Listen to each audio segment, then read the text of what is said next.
Alrighty, so the subject today, of course, is dental photography, a real big passion of mine. This photo here is I'm very proud of, is one that we recently did here at Sunrise Dental Lab. And I'll tell you guys a little bit about myself for those of you who may not know who I am. My name, of course, is Min Tran. I'm a dental technician originally from Windsor, Ontario, Canada, which is a little town about 200,000 people right across the river from Detroit, Michigan. So if it's a primarily US-based audience, that'll kind of give you a better reference of where I'm located. I've migrated and emigrated to the US about 8 months ago now, and I've joined up with Mr. John Wilson here at Sunrise Dental Lab. You can see all of our mills and everything. I'm in the milling room right now doing this webinar. And of course, photography, cameras is just such a huge passion of mine. It's such a huge thank you to Zahn and Fran for reaching out to me to do something kind of different, because the majority of my career I've spent behind a computer using a mouse and keyboard, designing on 3Shape and using a lot of digital technology. But really photography has been one, and videos, and we'll kind of go over all that, has really been one of my big passions. So it's been great to kind of combine dental and a hobby of mine and do such an exciting and fun presentation. So hopefully you guys have some tidbits here and some tips and tricks that you can walk away with. So this is a photo of me from about 2015, and I purchased a Canon Rebel T5, and that was it's called Boxing Day in Canada. In the US, it'd be the equivalent to like a Black Friday sale. And I think I got it at Shoppers Drug Mart for $300 or something like that with this really great discount. And this is my first real big boy camera. And I was super proud of it. And I took a bunch of photos of things. And really the goal with the camera really wasn't for photography. Photography isn't my first love. My first love really was actually making and taking videos. So, of course, I had this wonderful camera, and I didn't have much to take videos of except, some plants around the house, pictures of friends and family, some videos. But really, I took it with me to the lab because there's some kind of interesting stuff in the lab that we could take videos of. And I spent so much time there. So really, I started taking little videos of things around the lab that we used. And back then, around 2015, everyone was making a YouTube channel. Everyone wanted to be the next YouTube star, right? And it was really just more of a creative outlet for me. And I just really wanted to put something out there for dental technicians and the dental industry as a whole. So I started, taking little videos of some tips and tricks that we could use. And let's see here. Why is that not playing? Is it going to play? Maybe not. Okay, well, this is supposed to be a video anyways, but it's just some tips and tricks of videos that I would make. And it caught the attention of some of the manufacturers, and they would send me, free stuff and say, hey, you know what? Would you like to try this out? We really like what you reviewed, really like what your channel's about. What you said really resonated with our users. So it really, became something of a little bit of a success, I'd say. And I started doing some sponsored content. And really that T5 camera wasn't powerful enough. It was missing some features. I couldn't really do what I wanted it to. You had to have separate audio. It couldn't record video and change some manual settings. And it was a little bit frustrating. So once I started doing some sponsored content, I took maybe, the first $200 I made off of the first video, and I took that camera, I sold it, and I bought the next model up, which was the T5i, right? It had like a little tilty flippy screen that you could flip out. You could take videos, and you could plug in a microphone and do it all in one. So I really upgraded. So Dental Tech Tips, as a kind of selfish thing, is really a vehicle for supporting my very unhealthy habit of camera gear and camera equipment. So this is some of the camera gear I've acquired over the years. I've sold a lot of it as well. This was my little station back home in Canada in my basement, in my dungeon, where I used an old Renford mobile scope, a handpiece, all these different lab tools to take apart lenses, take apart camera bodies, take apart things and repair lenses. So, I really dove really deep into the obsession of camera equipment.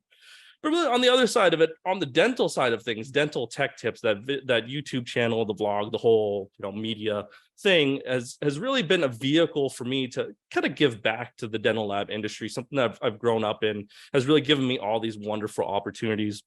And it's just been such a wonderful opportunity to me. So I really wanted to give back something, an unbiased way, as a resource for dental technicians and, everyone in the dental industry to really learn about technology from hopefully an unbiased source, as unbiased as I can be. So, of course, my main goal was to make cinematic videos. So this was from one of the videos we did for the 3Shape E3 release. That was a really cool video. Again, there should be some background. I don't know why the slides aren't working right now. But the goal of making a cool video, and if you go back here, you can see that it has like kind of a blurry cinematic feel. That's really what I wanted to achieve with my videos and upgrading my camera gear. And blurry backgrounds was really the first kind of hints for me when I started diving into making videos a little bit better. And the first question I asked myself was, how do I make my videos more cinematic? How do I make them more blurry? I wanted them to look, like the movies. So I Googled that, and there was a bunch of YouTube channels, a bunch of different guides that you could go through and really give you an idea of what you want to do to be able to achieve these things. And of course, the technical term for what we want to do when we want a subject in focus with a background that's blurry, of course, nowadays with technology, you can use a phone and put it on portrait mode. But if you actually look at the principles of photography, what we're working with is depth of field. So when you're working with depth of field, what that's telling you is that you want a subject that's within a certain amount of focus, and everything else will be out of focus, and it'll kind of give you that cinematic look. Of course, the other thing is a cinematic frame rate, right? So when you want to make videos, you want to use something that looks kind of more film-like, because our minds are just used to seeing videos that represent film, and they flow in a certain frame rate that looks really good. If you have something that's more of like a 60 frames per second, sometimes you go to the movies and you see they're filmed in a certain kind of frame rate, and it's just a little bit jarring. It's lifelike, but it doesn't feel cinematic, right? So you guys may be asking me, man, why are you giving us all these tips and tricks about videos? We came here for, smile design and photography. Well, really, this is just my journey of how I landed on photography, because again, video was really kind of my main goal, and I kind of stumbled on dental photography as a secondary thing.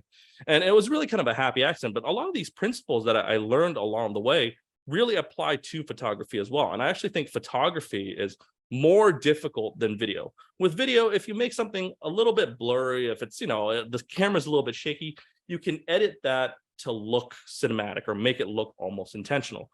With a photograph, if you're taking a photograph and it's blurry, or, it's not quite as good, you can't chalk that up as an artistic thing. If it's not in focus, if it looks blurry, that photo is just trash, right? You're going to put it in the trash bin or the recycle bin on your computer, and you're going to take another shot.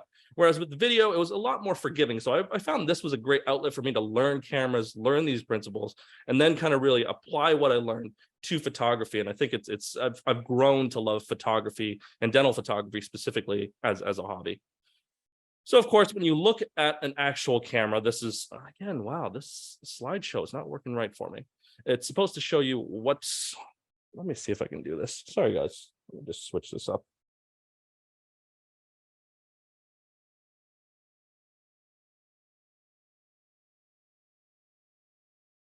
Screen. Now you can see my messy desktop. Okay, so let's slide through this. There we go. That looks much better.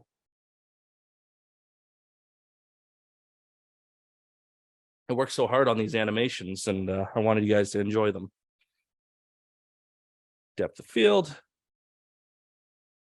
cinematic frame rate. You see how it's supposed to transition in. Okay, so let's get back to what we were talking about here. So when you look at sharpness, right? Sharpness is a key indicator of how much quality a video looks like, right? So if a subject is in focus, they're going to look very sharp, and if their background is blurry, unlike mine, because I'm having camera issues as well today, then it will look much better. It'll look more cinematic, right? But how do you achieve sharpness? You achieve it, number one, through resolution, right? So how much the camera is actually able to take in. So this is either measured, if you're talking about video, in the definition, 1080p, 4K, 8K, and it's also limited by the actual sensor size of the camera itself. The other thing that actually affects sharpness is the ISO. And if you don't know what that is, we'll go into a little bit more detail when we speak about the exposure triangle. But ISO is really how sensitive the actual sensor is to light.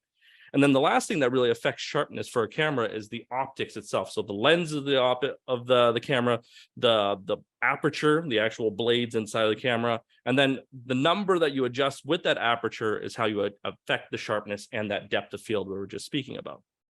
As you can see here, this is the camera, and if you look at how light interacts inside of a camera, the light enters in through the front of the lens here. It goes in through a whole bunch of pieces of glass that are different geometries and offset from each other. It bounces off of a mirror, and this is a basic traditional DSLR. It bounces off of a prism or a mirror up here, and then it comes out of the viewfinder to your eye.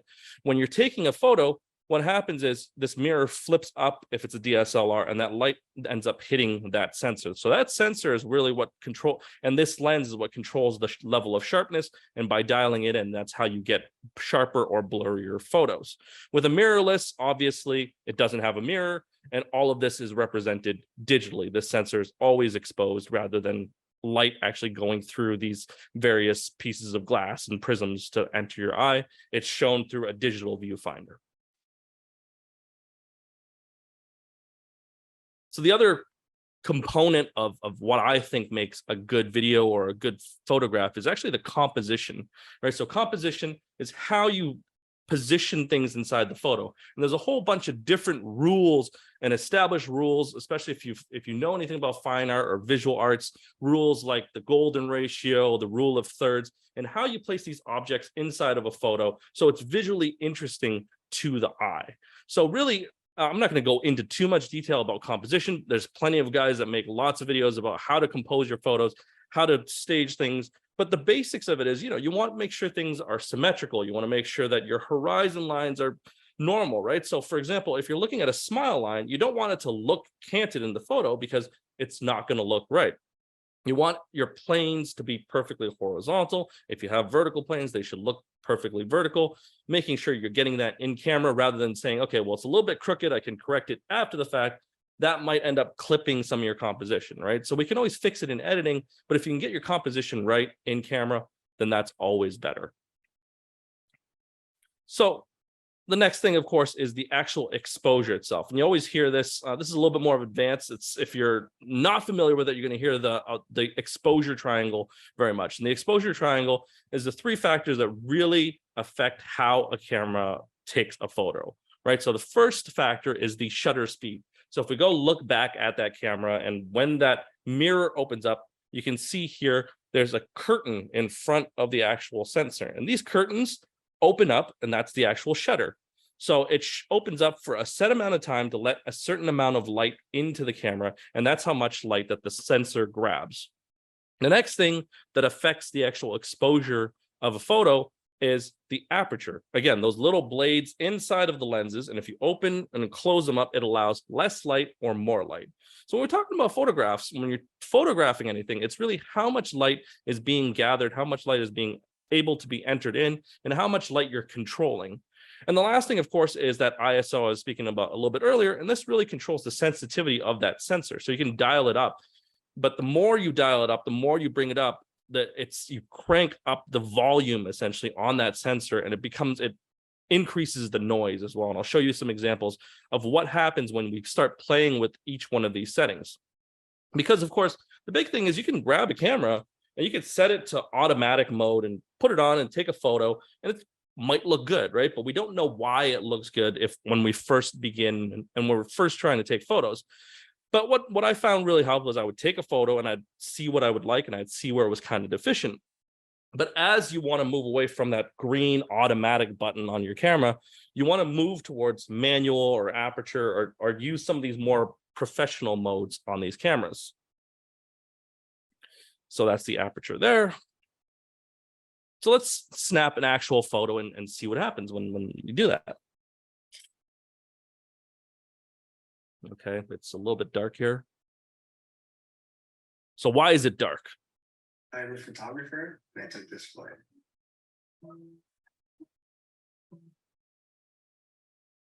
Hopefully the audio worked on that. Fran, did the audio work on that or no? Yes, it worked. Okay, good. Thank you. So of course, first thing you want to do is make sure your lens cap is off of the camera when you take a photo. The next thing, of course, is if you're taking a photo, there's not enough light, right? So if your shutter is a little bit too fast, if your aperture is closed down too low, and the ISO is set really, really low, like this example here of these settings that you would dial in on your camera, you're not going to get a photo that's properly exposed because you're not letting enough light in the short amount of time with that aperture closed down so small and with the sensitivity of that actual sensor being too low. So now what we're gonna do is we're gonna keep that shutter at 1/10 of a second, we're going to open that aperture wide up, right? So that ratio of apertures, if we go back a couple slides here.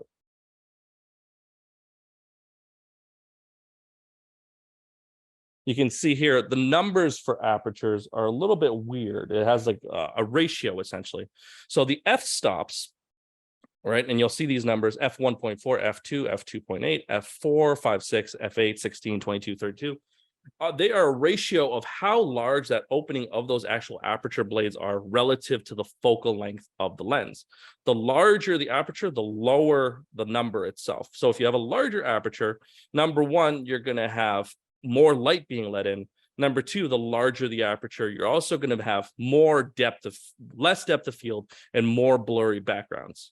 So as you bring these down, if you go to like an f22, the image is going to be much sharper, but you're going to let in less light and you're going to have a much deeper depth of field. Where if you want something blurry, cinematic, you're going to want to let in as much light as possible. So let's skip through a couple of these slides here.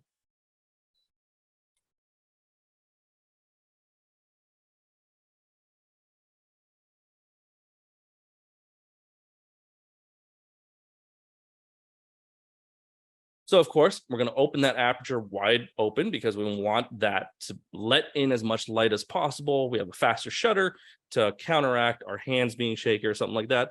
So this should give us a decently exposed photo, right? Let's see what happens.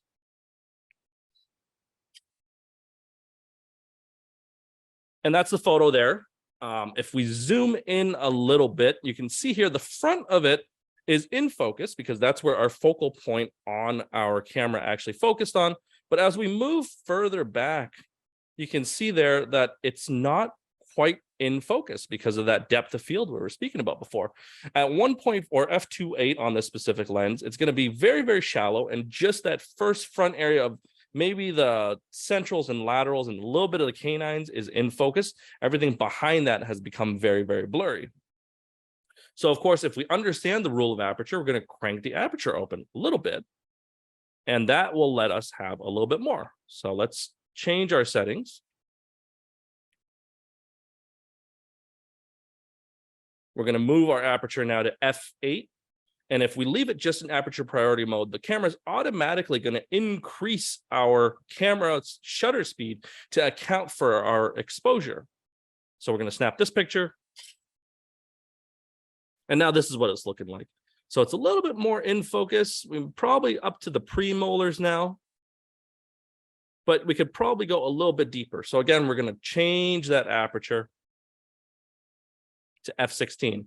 And again, as you see here, we've changed f16, and the camera, if we're in aperture priority mode, is going to automatically change that shutter to now be 3.2 seconds long. It's going to open that shutter for 3 seconds to gather enough light so that we have that aperture open and that we have that ISO set really low. Okay, so now we're getting decently sharp details all the way across the arch. We could probably go to f22 on here, and let's see what happens when we do that. So f22, the shutter then increases to 6 seconds. We want that ISO really nice and low, again, because we want that noise as minimal as possible. Now, keep in mind, I'm taking these photos with a tripod. The camera's sitting on a tripod, and I'm pressing a button to release that shutter. If you're hand holding this, there's no way you're going to be able to grab a camera, hand hold it for 6 seconds, and then have that photo be sharp because your hands always have a little bit of movement in them. So if you're going to do a photo like this, you're going to want to have it set up on a tripod. See a question come in here. So let's see what this is. Hi, Dan. Thanks for joining. At what exposure time would you go to a tripod? So the rule is always when you're taking a photo, this is a great question, Dan. So whatever the focal length of your actual lens is, so this lens here that I'm using is a 100 millimeter lens. Whatever that focal length of that lens is, your hands are typically able to hold a lens and expose something properly for 1 over the focal length of that lens. So if this is a 100 millimeter lens, you can hold it for 1/100th of a second. If you have a 50 millimeter lens, and you put that on there and you're taking a photo, you can take it for 1/50th of a second. So if you have a 200 millimeter lens, 1/200 or 1/200th of a second is as long as you can hold. if you have image stabilization on your actual camera, you turn that on, typically, depending on what the camera manufacturer says, it'll add 1 to 2 stops of additional stabilization. So you could probably crank that up to, for example, 1/50th for this lens. On a 200 millimeter lens, you could probably go to 1/100th of a second. So again, it's just the focal length of the lens divide over 100, and that's the rule for how to get stable photos. If you go beyond that, you're gonna want to put it on a tripod. And the other thing is, if you want really sharp photos, is to actually turn image stabilization off when you're using a tripod, because what happens is inside of those lenses, they have little gears and servos that move to try and counteract the movement of the actual lens. Now, if the shutter opens and it senses some movement, those servos inside are going to actually want to account for that movement, even though the lens and the camera is stationary. So to get sharper images with a tripod, you actually want to turn image stabilization off almost on all lenses. So great question, Dan. I like that one. So again, you can see here, we've set this on a tripod. We're taking the photos. We have 6 seconds there, and we have that ISO. But f/22 gives us a really nice sharp photo with all the details from the front of the arch all the way to the back of the arch.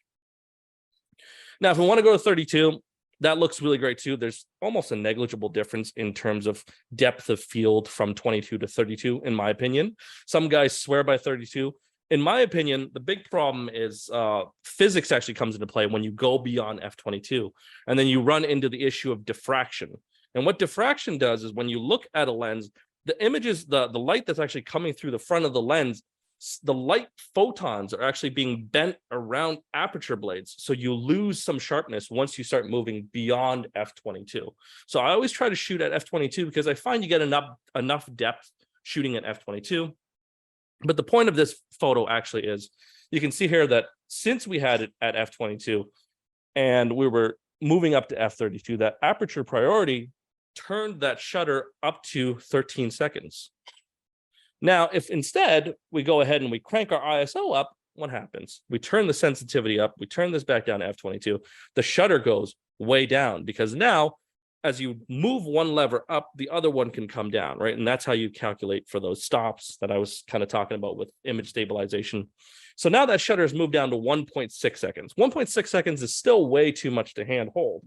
So what else can we do? We can, again, crank that ISO up to 1600. That gives us 0.4 seconds, which might still be too much to hand hold. We can crank it up even further. But as we do that, you can start to notice, and it might be hard to see it through zoom, but in the darker areas of the image here, you can see how it starts to increase the gain. So as we're dialing up the ISO, we're increasing the sensitivity of each one of those individual pixels on the sensor itself. So it's able to gather more light, but it's also kind of faking it and filling in the noise. It's just like you're turning up the volume level. So as we turn the ISO up, you eventually get to the point where, yes, the image itself is captured sharply because we have that depth of field. That shutter is nice and much shorter, right? 1/60th hand holding, you can get that done. But at 4000 ISO, your image looks dirty almost, because it's boosting the gain of that ISO and that sensor. And again, if we go 10,240, you can really start to see it. And I'm going to increase it. Actually, I didn't increase it any further. But some cameras go up to, like 125,000 ISO. And it doesn't look good to me because it just ends up looking dirty.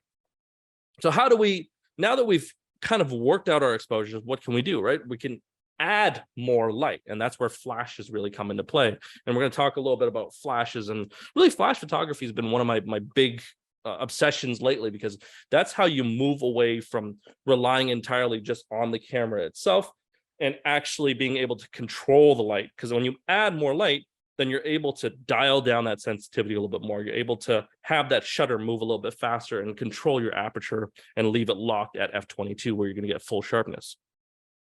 So flashes come in a whole bunch of different ones. You can have continuous lighting. I have some continuous lights right now pointing at me. This one here is our macro ring light that we use for our shade communication. I got some speed lights over here as well. Some people like to use strobes with softbox diffusers. And there's multiple uses and multiple reasons why you would want to use all these different ones. But on something like this, and actually this is funny because this is a Canon T5. This is not the Canon T5 I was telling you guys about earlier. This was one that I found on Facebook Marketplace that someone was selling for like maybe $100, and I was feeling nostalgic, and then I purchased this camera, the T5, which was my first camera, just to have. And it's actually funny because I use it quite a bit in the lab as a backup camera when I have some of the other ones tied up. So with flashes on something like a Canon T5, it has a built-in flash, right? So you can see that little pop-up, little built-in flash on top of here. If you get something more professional like the Canon 6D here, or my RP that was supposed to be filming this on, sitting on the tripod over there, most of them don't come with a built-in flash because they assume that most professional photographers are going to be using something more like a speed light or the macro flash, twin flashes, or strobes. We got another question here. Let's see what we got here. Okay, John Wilson. Aren't you supposed to be designing a full arch or something? Would you ever use a dedicated light box? Okay, so this is kind of funny because dedicated light boxes, I use them all the time for video. And it's really nice because what you can do with dedicated light boxes is you get to see what you're photographing on the view screen, right? When you're taking a video, you're able to see what the exposure of the actual photograph or the video is going to look like live. What you see is what you get, essentially. The problem with that is the light boxes themselves, there's a couple different reasons. When you're working with lights that work on electricity, they turn on and off 60 times a second. That's why you have 60 hertz. So sometimes when you're taking a photo, you might actually end up exposing it when the lights are off. So that, number one, can change how your exposure of your light is. But number two, these lights, as bright as they may appear, don't put out enough light to stop motion, right? So if you're trying to handhold, especially if you're taking photos of a patient or anything like that, you want the light to travel to the patient, bounce off, stop. So you're getting 1/80th of a second of light exposure. So the lights that you actually have to expose that need to be really powerful. And that's where speed lights, macro flashes, and strobes really come in. For video, of course, you have to use continuous lighting, but you need to have high quality continuous lighting. But for photography, I always try to use a flash if I can. So thank you, John, for that. And Jay, you have a question. Do you leave noise reduction on to cancel out noise with a dark frame or keep it off? So in my opinion, if we're talking specifically about dental, I will turn everything off as much as I can because I like my images to be raw, right? So I'll turn off noise reduction, I'll turn off everything else. And again, I'll control it with flashes. So we'll move on to speaking about flashes and how we really control the light. And do I mainly use Canon cameras? I think so. I got one here. I got one here. I got another one over there. I just love showing off all my camera gear. So thank you for that question. Yes, I do mainly use Canon cameras. Fun fact, I used to use a Nikon camera as my shade matching camera. And I really enjoyed that one just because the settings for saving photos on the Nikon I found were much easier than Canon. The Nikon I felt was more of a workhorse. So for communication, getting things done quickly, taking photos of patients, they have the Nikon ring flash with the twin flashes, and it worked really, really well. And I really liked it as a workhorse camera. But for creative photos, I prefer the look of Canon just because they're colors, and this is kind of like a hot debate. I might be angering some people here, but in my opinion, the colors from Canon cameras look a little bit better.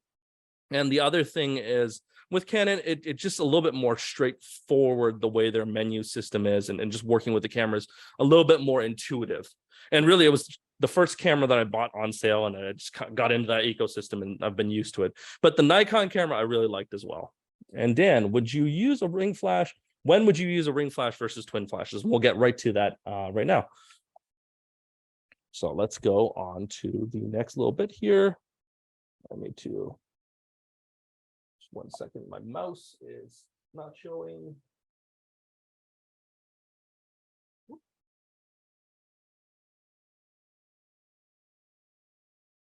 Okay, and we're back. So we can see here, we took a photo with a pop-up or a speed light flash that's mounted on top of the camera, pointing directly at it. So now what we've done is we've set the shutter at the speed that we like. We have our aperture really nicely. And of course, our ISO is nice and low. We have no noise. Everything is sharp. But the photo itself doesn't look that good. And I'm sure a lot of you guys have done this because you have either a flash or something. You go, okay, yeah, I'm going to follow all these rules. I'm going to put this on there, and it just looks dead flat and like something out of like the 1980s almost is what I like to say. It has like this like older look of like cameras when you take a flash and everything was like really nice and bright, and like there's some hot spots on there as well, and it just doesn't look nice, right? Especially we see on Instagram all these guys taking photos. It doesn't look like this. It looks just really blown out, washed out, and it doesn't show the details of your work. So what do we do? With these flashes that are pointing directly at us, it doesn't work because what's happening is the light is exiting the flash, hitting the subject, and then immediately bouncing back into the lens, right? And that's how that light is working. So what we really need to do is we need to move these things off of the camera. So something like a macro, Dan, thank you very much for that, or something like a twin flash is going to change things a little bit.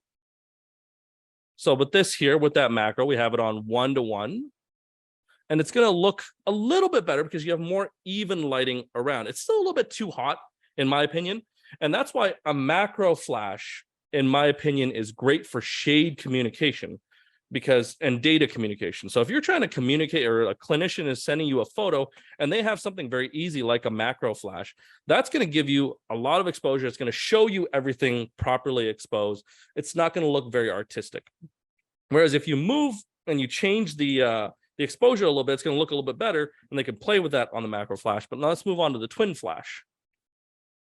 So something like this, you can see here, I don't actually have a twin flash here, but I took two of my speed lights and I moved them around, and you can see how it's changed the way. There's a little bit more depth now. You can see I kind of highlighted the far back, but when you move the actual flashes away so they're not bouncing and they're off axis from the camera, you're able to show a little bit more depth on your actual photographs, because the way the light is moving is it's bouncing off the subject and it's moving at an angle towards that lens, and it converges towards that lens. So something like a twin flash here. This one's the Canon. Again, the Nikon one I think is actually a superior twin flash, and a lot of people like that one with the R1 and the two sides there. But something like this, right? You're able to get that off axis and control the light a little bit better. You can move and tilt those twin flashes so you get a little bit more dynamic. You can show off the line angles a little bit better, and the photo is going to look a little bit more visually interesting rather than that kind of washed out 80s look. And you can play with the angles. You can see here I played from one to the next. But the big thing is they're still really hot. They showed a lot of white spots. They showed a lot of too much exposure. Some areas are too overblown, and you almost have like too much specular highlights bouncing back at you. So what do we need to do, right? We're going to add some diffusion. So something like this light that I have here, this is a piece of diffusion that I use on here. It generates a little bit softer light, so you don't have these hot spots all over your face. Or for example, if you're taking a photo, you're going to have softer lights cast around the actual image. So again, we got another question here. I love these interactive questions, guys. TTL versus manual. Okay, so when would you use TTL versus manual? So for those of you who don't know, TTL is through the lens. So when you're taking a photo, these flashes are actually really smart. They're going to take the light that's gathered through the lens and that's hitting that sensor, and they're going to calculate based off of what they think a proper exposure should be to adjust the power dynamically on that flash. So if you're using, almost always I would use TTL, because it's going to work with the camera's actual shutter speed to calculate how much power that flash is going to be able to put out. Now, when you're working with a shade, and we're going to hop a little bit ahead here, but if you're working with like a shade matching protocol, like these ELAB gray cards or anything like that, you're going to want to change it to manual exposure, because you want to control how much light is hitting the subject and entering the lens. So you want to go into manual if you're working with something where you want a calibrated image and a calibrated amount of light. So for example, in the ELAB protocol, when you take these photos, you want to make sure that your first one is taking at full power, because you have a little bit of polarization. We'll get into more details about it. And then your second photo can either be done TTL or at 1/2 power or full power with ISO 200, depending on the camera and depending on the photo that you want to take. But there's different ways that we play.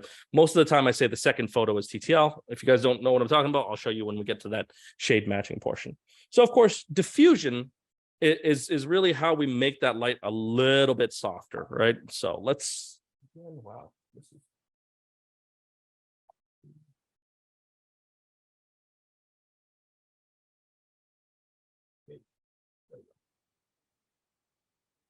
So now that we've added diffusion, so I put some soft boxes in front of those flashes, you can see these photos now, how the light is not giving you those little hot specular spots. You can see that it's nice and soft. It kind of wraps around the actual line angles and shapes of the teeth themselves, right? And then if we dial down the flash, I think to half power. So I did TTL for this, funny enough, Dan, and then I switched it to manual 1/2. And this is what it looks like here. So now you can see there's more chroma in there. There's more depth to it. You have full sharpness. So this is all these photos is really how we've come to this point, right? You have a really fast shutter, 1/180th of a second here. Your aperture is at f22, nice and sharp. So you have nice depth of field. And of course, your ISO really nice and low. So you're not over cranking that sensor. And of course, all that additional light is added in via the flashes and that diffusion. So that's really how we kind of built our photo. And by using these principles and understanding these principles, you can get photos predictably this way all the time, rather than, if you're working with a camera, you just put it on auto or you're putting it on aperture priority and you're taking a photo and it looks good and you don't know why. If you look at each one of these individual levers that we've adjusted over this little period of time, you're going to see where you can control things. If it's too blurry, then you're going to have to change. If it has too much blur in the background, maybe you need to change the depth of field. If you're hand holding it, maybe you need a tripod to increase the shutter or add a flash.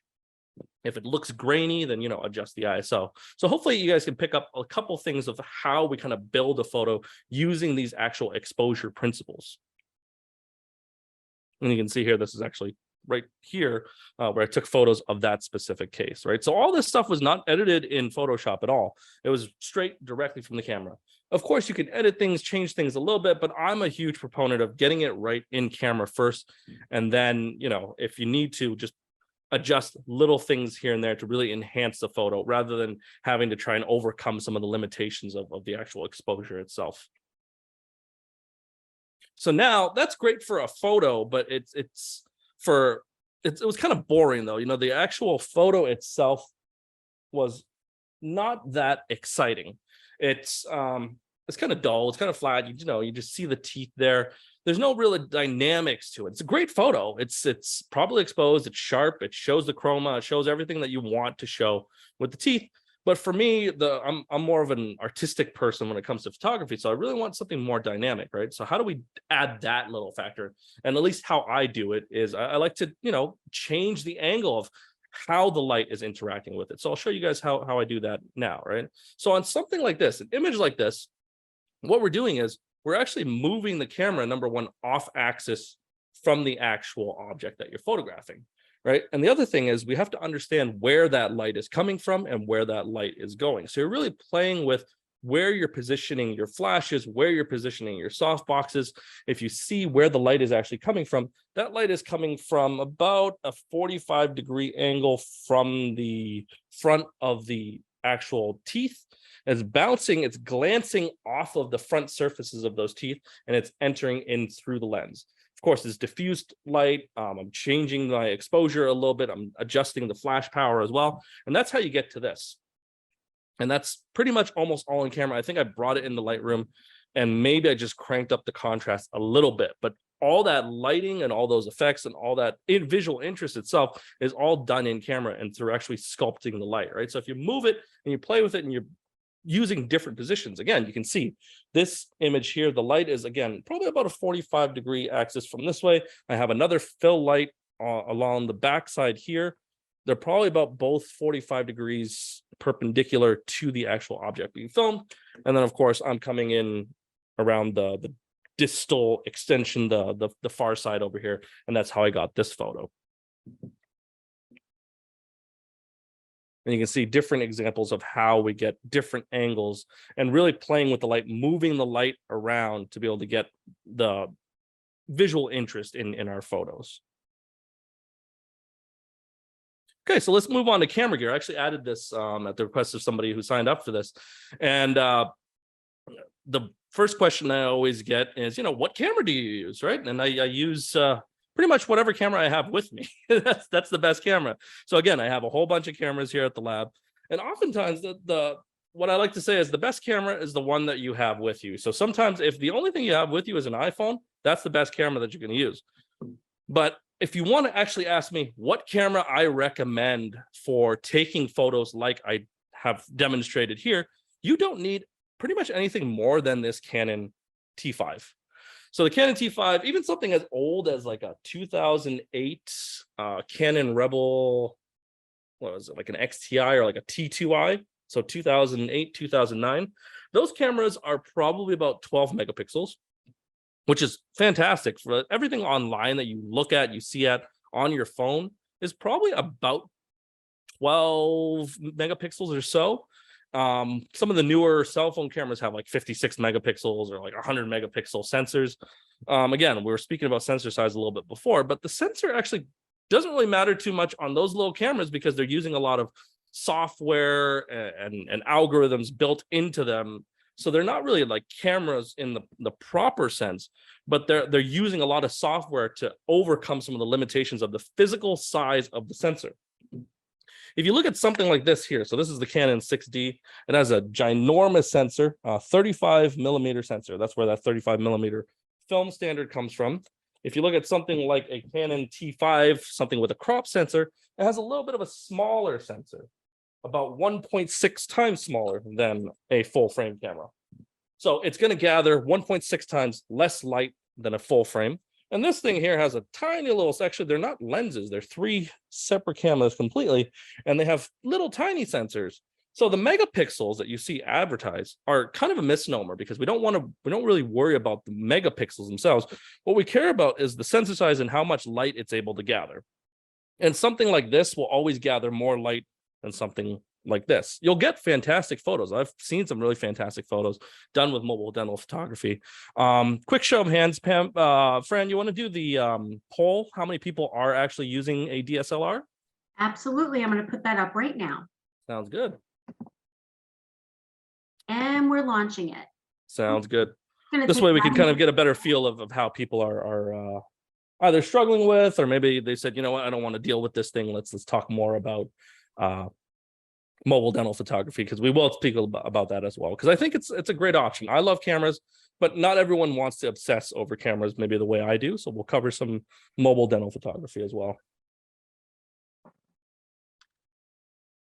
Perfect. And so it seems that 63% of our attendees are using a DSLR camera and 38% are not. Okay, fantastic. Alrighty, so that gives me a better idea. So I'm assuming that you guys are using them, but you're looking for some tips and tricks to maybe get better photos. So hopefully some of the stuff we've spoken about already has been pretty good. And if you aren't using one and you're hoping to use one, buying one off of Facebook Marketplace or eBay for, you know, $100, $200, dirt cheap. The body itself, these cameras can do everything. You're able to control the aperture. It can dial from f1.8 all the way to f32. You're able to set your ISO 100, ISO. I think this one goes up to like 60. I think it's like 100,000 or something like that. I can't remember specifically, but you always want to stay at ISO 100 and you want your shutter to be as fast as possible. What matters actually more is the actual glass. So the lenses that you're using, right? So this is a 50 millimeter lens, this is a 100 millimeter lens. Typically what you're going to see in most dental photography is a lot of these guys are using these 100 millimeter lenses. So this is John's camera here with his 100 millimeter lens on it. This is mine with a 100 millimeter lens on it.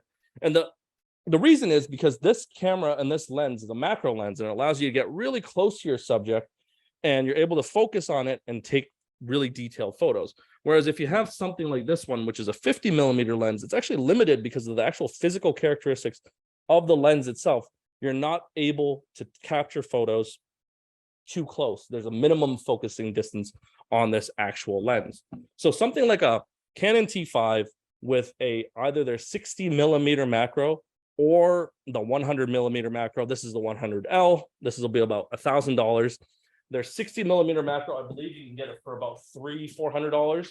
Or if you want to use the non-L macro, you can get that one for, I think, about $300 as well on Amazon or something like that.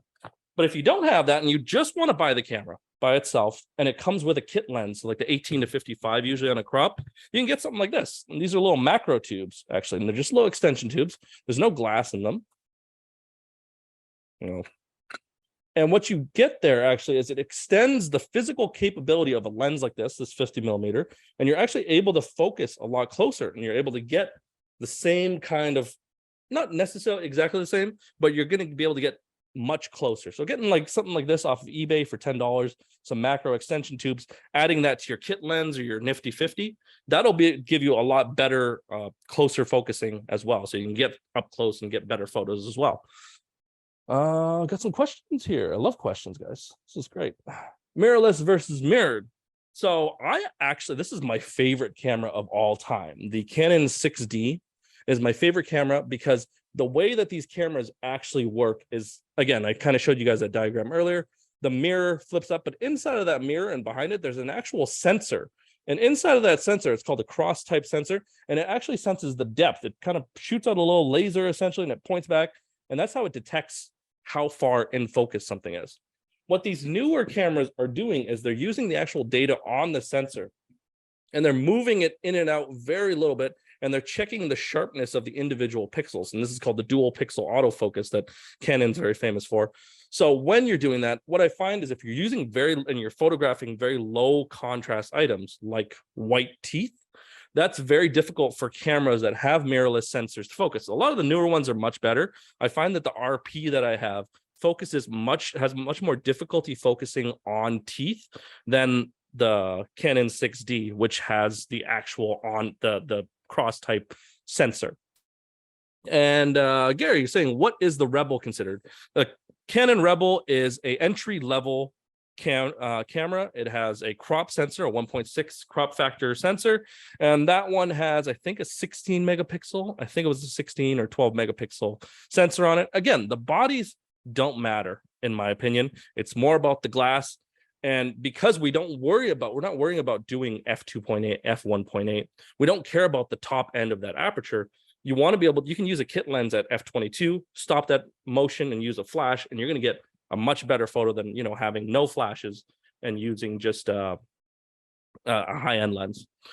Jay, thoughts on gray market bodies and lenses? So I actually like, one of my favorite lenses was my Sigma.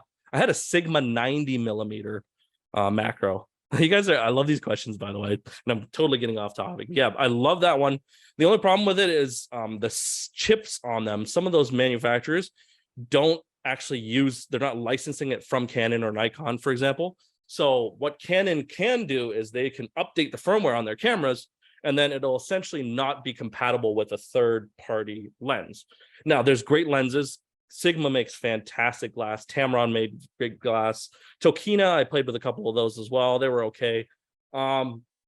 Typically, I stick with first party because they're always going to update the firmware. They're always going to update their bodies to make sure that they work together. I know that Sigma didn't work with certain bodies unless you had it wide open because their chips were reverse engineered rather than licensed. Okay.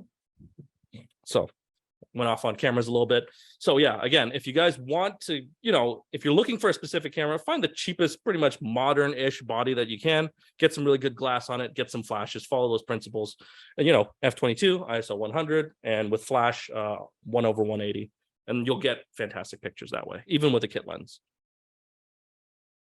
So now mobile dental photography. Again, most of the time, this is the camera that almost all of us have on us, right?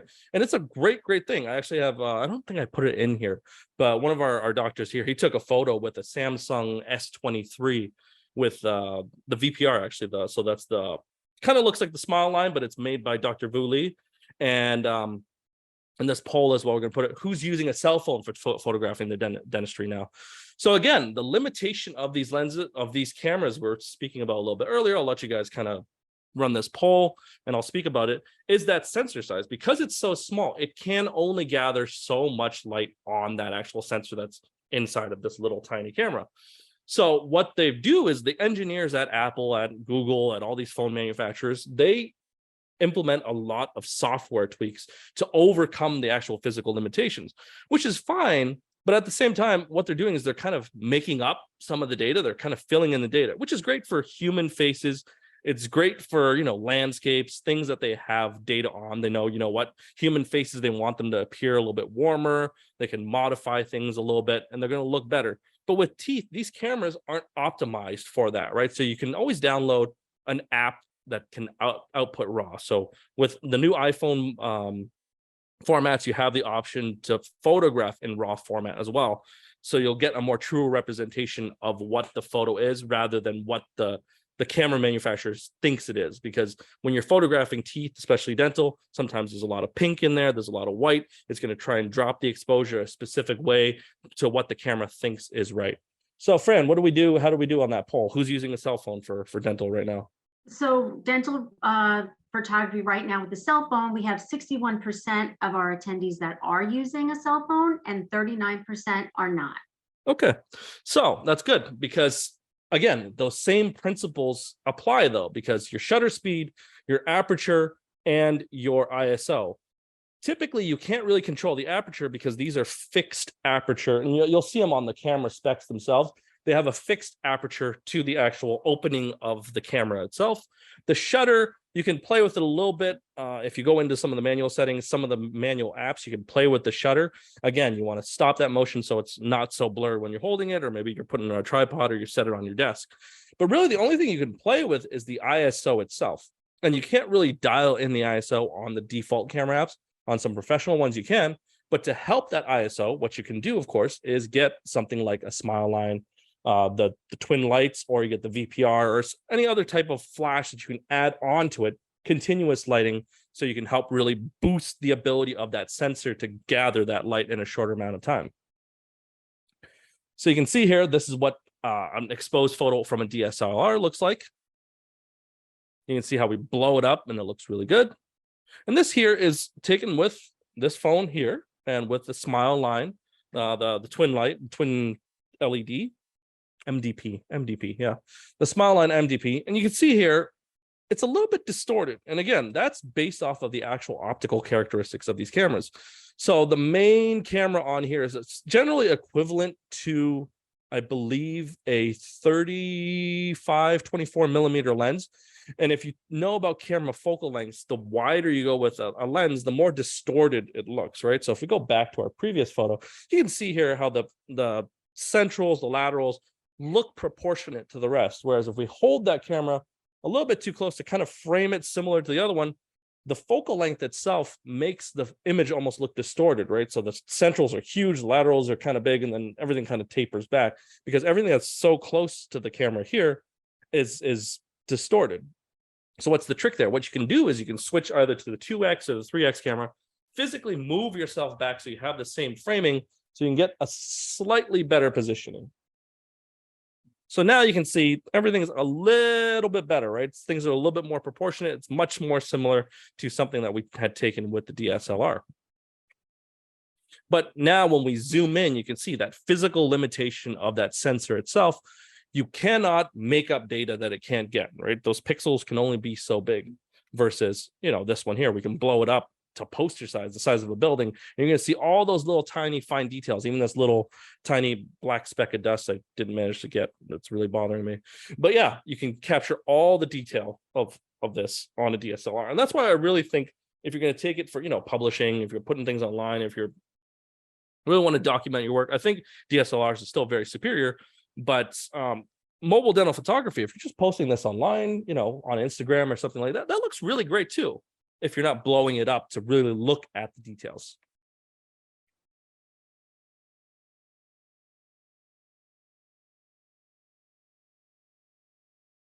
So now let's move on to smile design. Smile design is such a simple and effective way to use dental photography and really bring it into your workflow. And I really like it because, again, we all have this tool in our pockets. Our dentists have these in our pockets.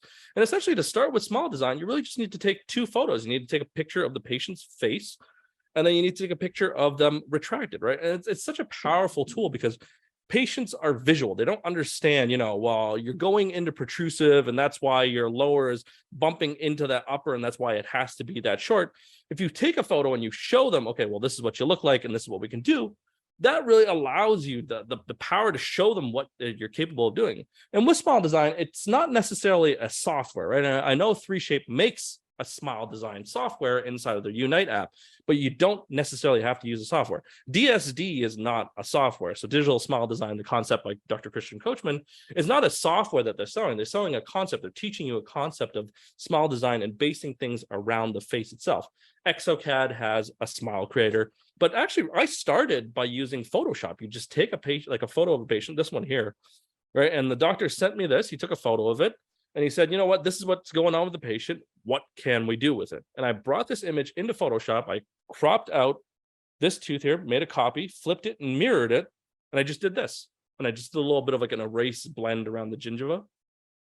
And when you do this, you show it to the patient, you go, this is your current situation. And this is what it looks like now. That right there, that's smile design. That's all it is. It's showing the patient a 2D image of what potentially we're able to get. And it's such a low cost of entry thing that you can do. You can do this in Microsoft Paint if you wanted to, really, is just to take a photo and show the patient what you're capable of doing and what they're able to get as a result. But the nice thing, of course, is with these softwares, they have smile libraries in them, and you're able to overlay these things and show patients, especially if you're doing complex aesthetic cases, you want to make sure that you're able to show them something that they're happy with. You can play with multiple different variations of smile design. A dental tech tip here, of course, if you want to take a photo, you want to make sure that your face photo, the one that you're taking, and the smile photo are aligned on the same plane. Because typically what happens is you take a photo of the patient and then you move to the next one and maybe their head moves back, and that's going to distort your plane of occlusion. So things are going to look all distorted when you overlay the two images. We got another question here. Let me see what that one is. Just going to make sure we're not missing anything. Oops. Dan, how do we know if our system needs a firmware update? So on this lens here, actually just go back there. I bought a 50 millimeter mirrorless lens with this mirrorless body. This was released after that body was released. And when I put it on, it would tell me that there was no compatibility for this lens. And I could still work with it, but it wasn't optimized. There was no correction profiles on there. So I hopped on the actual Canon website and there was a firmware update. So you can update the lens, you can update the body to work with the lens. So often you can just hop on the website and that's where you'll see those firmwares show up. And again, that's why kind of first party works really well. A lot of like the Sigma, I know they have a little dock that you can put on there. But anyways, going back to this, if you're taking photos of a patient and if you're taking retracted photos, my dental tech tip here is actually to make sure you're staying on the same plane. So keep the patient against the wall, maybe with a Kleenex box or something against their head, because when they retract, they have a tendency to tilt their head back. If they're holding something there, they won't be able to tilt back. And the next thing, of course, is if you're using a camera or if you're using the phone, you're going to want to hold it right up to where their smile is, step back so you see the full face, take a photo, and then go back in and make sure everything is on the same plane. That'll make your smile design photos from the full face to the retraction look much more congruous. And this here is like something in 3Shape Smile Design app there. You can use multiple libraries. The latest ones have a bunch of AI options as well. It analyzes the photo itself and it'll give you some suggestions. And actually, sometimes I see the suggestions are libraries I wouldn't necessarily use, but they actually work really well. Maybe they need a couple little tweaks, but it's really nice because then you pop it in there, you can trim out the lips, you can do an overlay, and you're able to present to the patient what you think it looks good. You can see here, this is like the little presentation video that you'll send to the doctor themselves. This patient needed, I think they ended up doing 2 veneers just because it was a little bit easier to do 2 rather than 1. But we just show the patient, okay, well, this is what it looks like. This is what we can get to. And we take those photos, we can actually bring them into 3Shape itself using their Real View engine, overlay what you've done in your smile design, use a library, and then you're able to get a result that's very close to what the patient has signed off on. So it's a great tool for really, making sure that the patient is consenting to it all the way through the process. So next, digital shade matching. We got another poll for that one, right, Fran? Yes, we do. Okay. Pull it up right now for you. Who is using digital shade matching in their lab or practice currently? And we'll pop that up there. And I'll speak a little bit about this because we are actually a little bit over already. I apologize. But yeah, if you are using any of these, we'll kind of cover them a little bit. But yeah, digital shade matching is really a cool way of using photography and all these principles to really be able to communicate effectively, right? The saying is, of course, a photo is worth 1,000 words. And if you've ever gotten a script that says, has a little kind of squiggly tooth drawing with A2 on there, it really doesn't help, right? Because you're matching with a shade tab. And I think I have a photo in here as well, but we'll speak about some of these photographic methods. So of course, the big one that I'm a huge fan of is the ELAB photo protocol.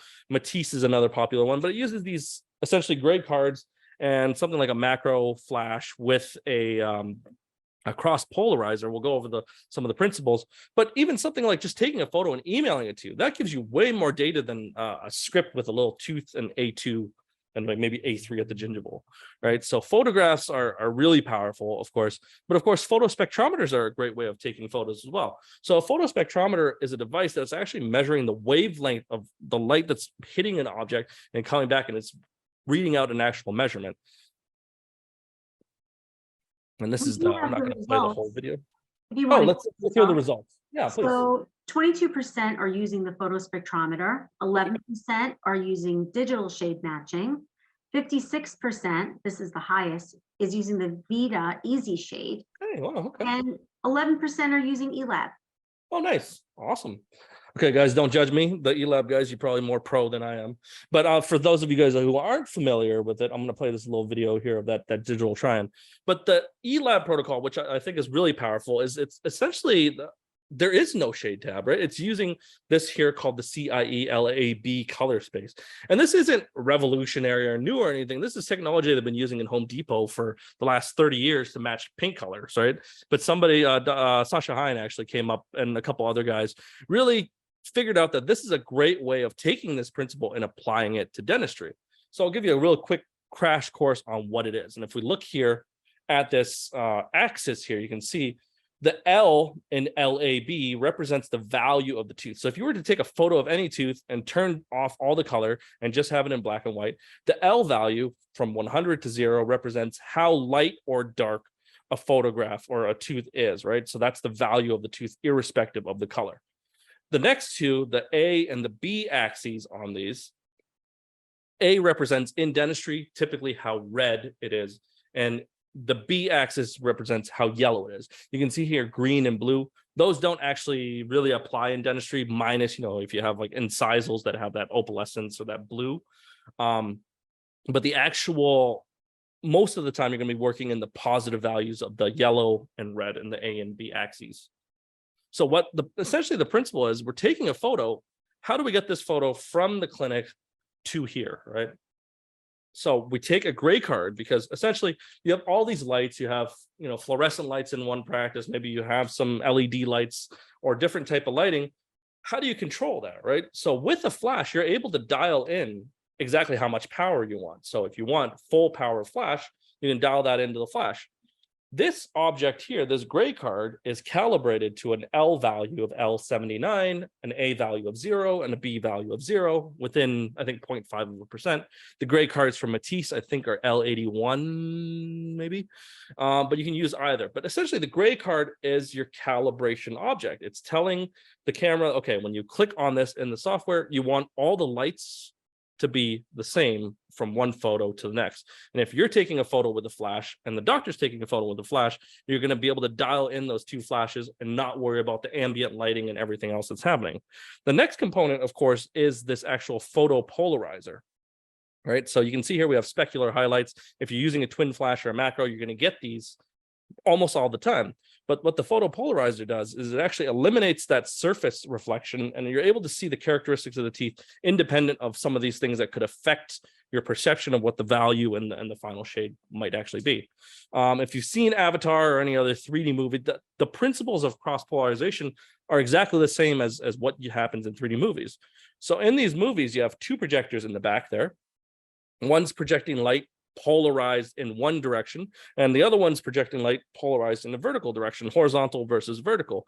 And these glasses that you're wearing are also polarized either horizontally or vertically, and it only allows the image of one or the other to enter one eye or the other, and that's how you get that depth perception. So when you ever, if I'm sure you've all been curious, you take those glasses off, you look at it, and you can see they're either it looks like two images overlaid, these cross polarizers on these glasses are doing the same thing here. So the light coming out of the flash or the twin flashes or whatever else are polarized in a specific direction. And when they enter back into the camera, they're only the ones that are linearly polarized are able to enter into the lens. So you remove any stray light that may be moving or pointing in different directions. That's the basics and very simple layman's way of explaining it. But again, this allows us a very predictable way of seeing the actual internal shade characteristics of the tooth itself without being biased. Okay, well, maybe it looks a little bit brighter, or the value looks brighter than what it may actually be. So here we're going to do the digital try-in. So if you're doing a digital try-in, you're going to take a photo. I'm going to go through this really quick. Again, we're going to calibrate it inside the software. This is the old way of doing it. They're new softwares. Both of these have auto calibration, auto stuff, but doing it via Lightroom and the Photoshop method is how I learned to do it and how I still kind of prefer to do it. And you click on the object, it calibrates it to a value of L79. You're going to dial in the exposure here, and it spits out a value, LAB. And if you look at the tooth, it's an L value of 81, an A of 3.87, and a B of 12.16. So it's about 3% red, 12% yellow, and that's how you get that. So now you take a photo at your bench with, again, a flash calibrated 1/180th f/22 ISO 100. And again, because these two photos, we're going to calibrate them together. You can compare. Again, for the sake of time, can we scrub through this really quickly? Yeah, we're going to scrub through really quickly. You can crop these out in Photoshop, overlay them. And if you guys really want to learn this, there's plenty of certified instructors that really know way more than I do. But it's a fantastic way of essentially moving this away from the bench and really, you know, if you've ever done a single central and had to do a shade adjust in the middle of the day, that just ruins your day. So in my opinion, I think it's such a powerful way of being able to do these virtual try-ins and do it in a way that's controlled on your time rather than, you know, a patient showing up, ruining your whole day and having to do a shade adjust that might not even look that great because maybe you need to make a new crown completely because the value has been completely wrong the whole time. So again, shade tabs are not the best way because you can see here, I went around the lab, grabbed a whole bunch of shade tabs, and you can see how different one is from the next. And these are all authentic Vita. I know some people will say, oh, well, some of them may be counterfeit Vita shade tabs. No, they were all authentic, just manufactured at different times because these are actually handmade by people inside of a factory, and then they have these blankets over them. They're hand layering these things. So there's going to be a little bit of variability, but also over time, these things age, right? So you're going to have a little bit of difference between one shade tab to the next. But with that, what I'm going to say is it's a great way. I'm going to show you guys this little example, and this is kind of how we're going to finish things off, of how we use this principle of you know, using shade matching. And another fun principle that a friend of mine, I'm going to say right now, had brought up. So essentially, we have a bunch of photos from this doctor. They have no gray card, and these were taken with an iPhone. All right. But it's a single central shade match, and the patient, I believe, was in Toronto. I was in Windsor. No way they're going to come for a shade match. But this gives us a lot of information here. So what are we going to do? Again, I preface this by saying shade tabs are not identical across the board, but you can also see here, this photo by the doctor, you can see this 1M1 shade tab looks a little bit more muted, where this one has way more chroma in it, 1M1, right? Because the camera is correcting things as it's taking the photograph. It's taking into account the ambient light, how much is in the frame, what it thinks is a properly exposed and neutral photo. So you can see there's a little bit of difference between these two, but I'm glad that she did this. And she took another one and another one, right? So you can see there's a little bit of difference between one to the next, but we can use this information in a really cool, creative way to get a shade match kind of somewhat predictably. So plagiarism time. My friend Will Varda, who is in Vancouver, fellow Canadian, he presented something for 3Shape in Chicago, and I thought it was such a compelling and poignant way to present things. And it essentially, he said that an implant DME, how'd you say it? Well, a bite scan is essentially the same thing as an implant DME, right? So an implant DME, if you guys are familiar with 3Shape, again, we're here for photography, but I'm going to go through this really quickly. A DME essentially has some data in it, right? It has a scan body and it has a position of an implant. And a bite scan also has an upper and lower, and that just gives us some information. So I'm going to plagiarize Will's thing because he's essentially introduced the concept of what I call what he calls a transitional object, right? So a shade photo is essentially the same as a 3-shape DME, and the fact that it has data in there that we need, right? So it has a shade tab, which we have at the lab, not the same shade tab, but it's going to be pretty close. And again, I preface this by saying it's not the best way of doing it, but it's better than nothing at all. So again, there's also all these teeth that the patient has. But what are we missing, right? So in this example here, we have the maxilla and mandible floating in space. We have this bite scan. We align these things together. That's how we get the bite digitally. We have a scan body and an analog position inside of this DME. We have a scan from the doctor with the scan body, and we have the analog from the implant manufacturer's position, and we have our data on our end of how we're going to fabricate things. So in Will's example, I love this one. I actually sent this to me last night. So you have the walrus, you have the pipe, and you have the walrus with the pipe, right? So we have some data here with the walrus, and we have some data here with the pipe, and we have this transitional data in the middle with the walrus and the pipe. With all this, we're able to combine it together. So we're going to take the same concept here and use it and apply it to shade matching. So of course, I took these photos from the doctor, and I know that they took them with an iPhone. I also happen to have an iPhone, and I also know that they took it with ambient light. They didn't take it with a fancy smile light or anything like that. So I tried to kind of replicate the lighting conditions that they had inside of the operatory in the lab. So I took the phone relatively the same distance as well away, and I took a photo of it, right? It's not going to be perfect, and I tried to keep the shade tab along the same axis, along the same position. But now inside of this, we have transitional data once again. So in photo number 1, we have a shade tab and we have the patient. In photo number 2, we have the shade tab, which is going to act as our transitional object, and we have our crown that we've made. So of course, we take a couple more photos because the doctor luckily provided us with a 1M1 as well as A1 shade photos. And I took a whole bunch of different photos. And instead of using a gray reference card, what I did instead was I used the actual shade tab itself as the calibration object, because I could click on the body part of my shade tab and the doctor's shade tab, brought it in, used the same principles as that virtual try-in. And again, this here, we don't have those gray cards, but we do have the shade tab. And this is the result here. Is it 100% perfect? No, but we got within a few percent. And I thought it was a really cool way of using those principles of photography, of, mobile dental photography, shade matching, and all this, and to really culminate in something like this. So of course, we have all these different objects we've spoken about already. If you have a 3-shape scanner, you have a built-in photo spectrometer. And the last tip, of course, is if you are going to be taking photos or using any of these protocols, teeth dehydrate really fast. This example here was really, really good because this patient dehydrated super fast. Within less than 2 minutes, you can have teeth dehydrate and their value is going to look much, much higher. So this is the dental tech tip I'm going to leave you guys off with as we finish this. And thank you so much for joining us.